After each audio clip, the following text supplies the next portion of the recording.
Cholesterol জিনিসটা কি আমাদের শরীরে শুধু খারাপ কাজগুলোই করে, নাকি এর কোনো গুরুত্ব আছে আমাদের শরীরে?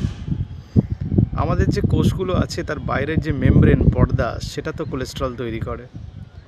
আবার কোলেস্টেরল আমাদের শরীরে ভিটামিন ডি তৈরি করতে সাহায্য করে। শুধু স্কিনে বা চামড়ায় বা ত্বকে সূর্যালোক পড়লেই হবে না, সেই সূর্যালোকটা গিয়ে কোলেস্টেরল থেকে ভিটামিন ডি তৈরি করে। আবার এই কোলেস্টেরল আমাদের শরীরে হরমোন তৈরিতে সাহায্য করে, খুব গুরুত্বপূর্ণ। হরমোন তৈরি না হলে তো আমাদের অনেক শারীরবৃত্তীয় কাজকর্ম হবে না।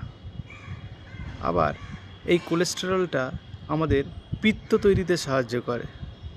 যে বাইল সিক্রিশন হয় লিভার থেকে, সেই পিত্ত তৈরিতে এই কোলেস্টেরল সাহায্য করে। আবার এই কোলেস্টেরল আমাদের স্নায়ুতন্ত্রের কার্যকলাপের সঙ্গেও সম্পর্কযুক্ত। আমাদের যে নিউরন থাকে, যে যার মাধ্যমে স্নায়ু তৈরি হয়, সেই নিউরনের বাইরের দেওয়াল যেটা মাইলিন শীথ, সেটা কোলেস্টেরল তৈরি করে। আবার সাইন্যাপসগুলো, একটা নিউরনের সঙ্গে আর একটা নিউরনের যে সন্ধিস্থল সাইন্যাপস, সেটাও তৈরি করে কোলেস্টেরল। ফলে আপনি কোলেস্টেরল শুধু কমিয়ে ফেললেই হবে না, সেটা বা কোলেস্টেরল আমাদের শরীরে অনেক কাজ করে। কিন্তু ঘটনা হচ্ছে, এবং খুব মজার ব্যাপার হচ্ছে, যে রক্তের কোলেস্টেরলের সঙ্গে এই কার্যকলাপের কোনো সম্পর্ক নেই। আপনি রক্তের কোলেস্টেরলটাকে কমিয়ে অনেক ওষুধ দিয়ে অনেক কমিয়ে ফেলতে পারেন, বা ডায়েট করিয়ে অনেক কমিয়ে ফেলতে পারেন।